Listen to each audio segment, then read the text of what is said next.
This isn't, hey, what went wrong between us? That's true. This was, Halle, let's ask you a direct question about your relationships. And so she doesn't get into the weeds of every single detail as to how they all fucked up. She's just going to answer in a very general sense. But she's also not saying, well, I'm the one that left them. I'm the one that did. She didn't say all that. We don't know what this... I think she always going to come out of that with bad press, partly because for decades she's viewed as one of the most coveted women in the world.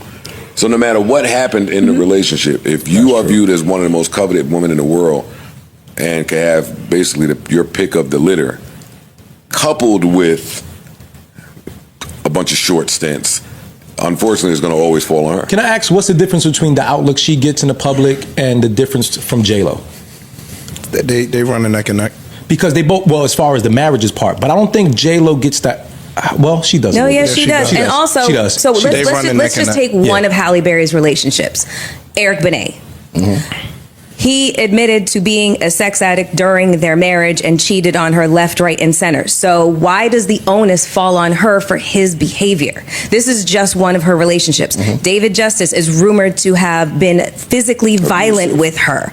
So why is the onus always on her when she's entered into a relationship with somebody that she believes she's fallen in love with, and then they end up abusing her? Why is the onus on her? So it's just like, take them all. It's just like, oh, she can't keep a man. Yeah, one man beat her. One man cheated on her. Who knows what the other ones did? If they did anything at all, I don't know. But it just seems like the onus is always on Halle to give a response as to why people are critical of who she is and how she fares in the bedroom and what she's like as a mate. Like, I think it's kind of bullshit. Maybe the question to her isn't why she can't keep a man. Maybe the question should have been at some point, why do you keep picking bad men? But that's what I said, bad pickers. Well, yeah, so maybe that's the case. That's but if you're a bad picker, the onus is on at least it's still you being accountable for that. That's what I'm saying. Figure out why am I picking? You do realize that sometimes people get into a relationship and all you've seen is their representative, and then the minutes that the lights come on, they are somebody fucking different. All of us in this room have a friend, a man, a woman, somebody that we know that got fucking duped into a relationship with somebody who presented one way, and then when whatever happens, she might fall fast. And if that happens, we don't have female intuition, so we I'm just coming up with like. Stop, we're not turning this into. Nah, I'm joking, but I don't want to be on the serious tip. What I'm saying. Yeah, but Mel is spicy about this, so I don't want to insert jokes and shit. If that happened 10 and 15 and 20 times, that's a pattern. Or maybe slow down. Or maybe slow down and then entering that relationship. You do, and also you do realize this has been over the course of 25, almost 30 years.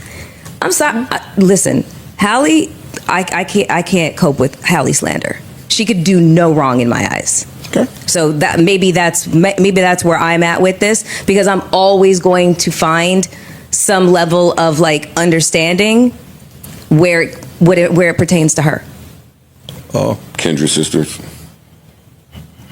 What, you trying to say, Eskimo sisters? No. Okay. No. Are y'all Eskimo sisters? No. You lying like shit. No, shit. Swear to God, we're not. That's such a liar. We're not. I'm not asking you questions. We're not. For the rest of the year, all right. We are not Eskimo sisters. I have other Eskimo sisters, but not with her.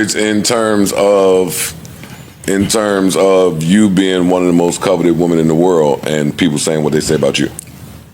So you are able to identify with Halle when it comes to that. Sure. Yes. I will. I could go along with that. Yeah. Absolutely. So maybe my sympathies run significantly deeper because I see parallels, and I just kind of I feel like I understand a lot of like, I don't know her to say I understand why she makes the decisions that she's made, but I understand the positions that she has been in, and the choices are either rock or hard place. Let me ask you, like, do you think is having all the beauty like worth it?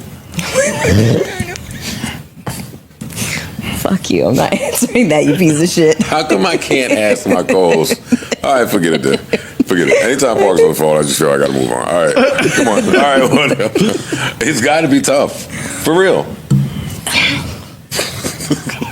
Would you trade it? No. Hey. Not for a single second in the fucking world. Oh, there we go. No. Thank you for checking in. On the Joe Budden Podcast, the dynamic between Joe Budden and Melyssa Ford is often full of tension, primarily due to their contrasting personalities and communication styles. Joe is known for being extremely candid, direct, and sometimes provocative in his opinions, often not hesitating to speak his mind, even if it rubs others the wrong way. Melyssa, however, has a more measured and thoughtful approach, which sometimes leads to clashes when Joe's bluntness feels dismissive or disrespectful to her. Their differing views on relationships, social issues, and even the role of women in society also spark debates, with Joe's perspective often challenging the norms that Melyssa might hold dear.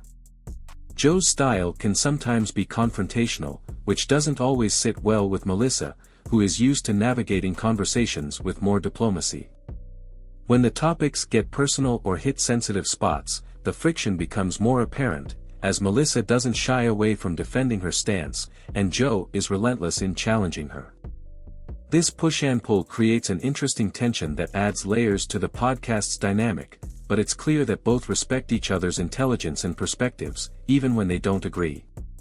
Their disagreements aren't just for entertainment, they often reflect deeper, real-world conversations about gender, relationships, and the complexities of navigating those topics in public spaces.